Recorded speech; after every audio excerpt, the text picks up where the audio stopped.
rem sebelumnya pakai merek KNZ, coba merek Fenrir ya, di harga sekitar 65.000, 70 lah ya, 60-70. Kita proses. Nah, sebelumnya saya sudah mengganti cakramnya menggunakan 3 revo ya, ukurannya 300 mili atau 30 cm diameternya, lebih besar dibandingkan original Pulsar 200 ns. Ini bracketnya buat di tukang bubut atau bisa di tukang las ya, platnya sekitar 4 mili dan bahannya besi. Kalau mau lebih bagus sih sebenarnya bisa menggunakan bahan aluminium atau CNC atau Dura lah ya bahasanya. Ini saya bahan besi, tapi cukup kuat karena sudah lebih dari 5 tahun. Nah, seperti ini ya modelnya, letter L gitu tuh. Oke, menyesuaikan dengan bentuk si Tiger Revo ini. Nah, ini sudah terbuka, sedikit susah karena posisi cakram sudah sedikit ada bergelombang tapi tidak parah. Sebenarnya ini udah mulai tipis ya, karena seharusnya minimal ketebalannya itu ada di 3 mili. Ini menggunakan merek Chams. Nanti saya akan ganti, tapi sementara ganti kampas dulu. Nah, ini yang kita ganti kampas rem sebelumnya menggunakan merek KNZ, dimana saya udah cukup sering menggunakan merek KNZ.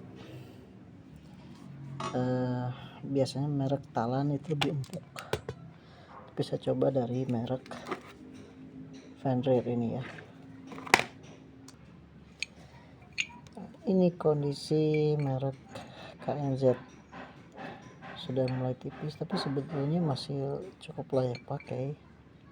Ya saja memang kualitas pengeremannya tidak begitu bagus lah ya.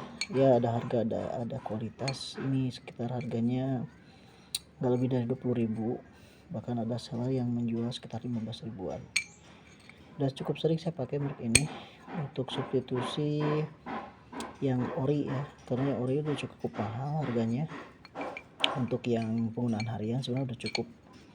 Yang penting kondisi minyak rem ya itu harus sering dikuras juga ya gitu. Ini kalipernya masih yang ori dari Bybreak. Ini yang Fenrir ya, tidak ada tulisan untuk pulsar, tapi ini sama kok. Sama ya.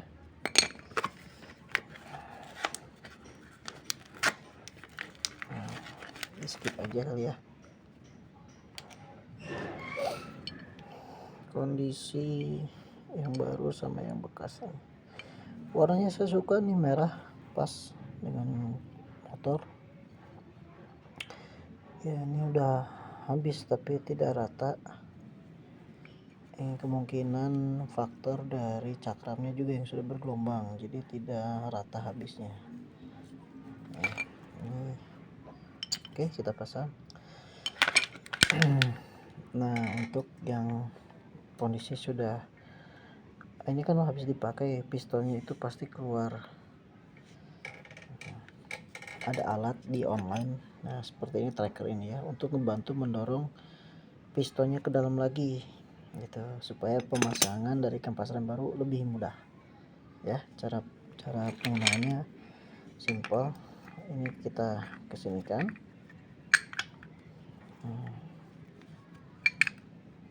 Nah, trackernya masukkan ke sini, tinggal diputar-putar aja karena ini udah menggunakan sistem baut.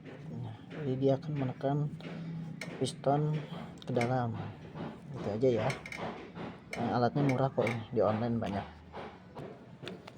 Penampakannya seperti ini ya, sudah terpasang, tinggal masukkan dekat. Warnanya cakep, merah nih, pas. Memang mesti hati-hati pasang kampas rem ini. Sudah terpasang. Saya menggunakan baut stainless M8 ya ukurannya. Panjangnya disesuaikan aja, sekitar 2,5 cm. Ini kalau nggak salah 1 cm apa 2 cm lah. Nggak di bleeding ulang karena belum lama ini saya udah ganti master rem menggunakan aftermarket, jadi sudah di bleeding, jadi tidak usah bleeding ulang ya, selama tidak ada kebocoran atau angin. Nah biasanya kebanyakan ada angin.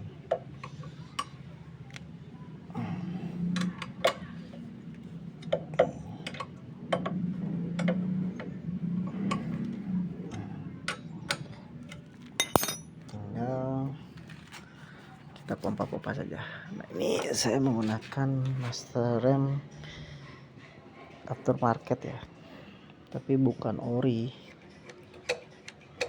Nah ini udah langsung isi sehingga piston menekan cakram. Nah terlihat dari minyak remnya penuh karena kondisinya kampas rem masih baru, masih tebal ya. Jadi kalau kampas rem sudah menipis, minyak rem itu akan turun. Oke, ini sudah terpasang.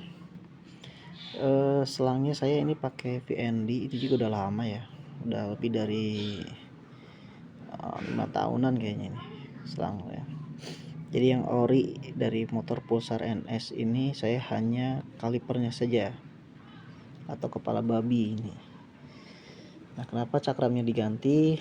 Alasannya sih karena waktu itu ori sangat mahal dan jarang juga yang jual, jadi saya menggunakan Tigrevo.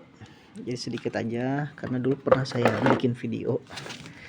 Jadi Tigrevo ini cukup PNP sebetulnya ya, hanya saja diameter di sini itu lebih kecil dibanding yang ori. Solusinya ada dua. Yang pertama, velgnya yang dipapas ya, dipapas bisa ke tukang bubut atau menggunakan selepan, hanya sekitar 1 mili kok, tidak banyak. Atau cakramnya yang diperbesar, itu pun menggunakan gerinda yang kecil itu ya, saya lupa namanya apa. Nah karena saya udah lama pakai ini kalau nggak salah yang keempat kalinya saya ganti dari 2017 dan 2018 ya kurang lebih. Ininya saya papas sedikit 1 mili kurang lebih ya, pakai gerinda yang kayak mata bor itu. Jadi ketika ganti lagi cakram menggunakan Tigrevo tidak susah masukinnya. Nah untuk bautnya juga sama, ada penyesuaian sedikit, jadi lubangnya dibesarkan sedikit aja, disesuaikan lah. Kalau masih bingung bisa ke bengkel ya, bengkel bisa alatnya lebih lengkap. Untuk bautnya menggunakan stainless model merek Heng gitu ya, tapi saya lupa ini ori atau bukan, atau sama dengan baut cakram Yamaha kalau nggak salah ya. Nanti kita review berdasarkan keterangan di sini sih, katanya 200 kilo pertama itu ada penyesuaian. Nanti kita coba tanpa bleeding karena saya rasa udah cukup. Itu saja.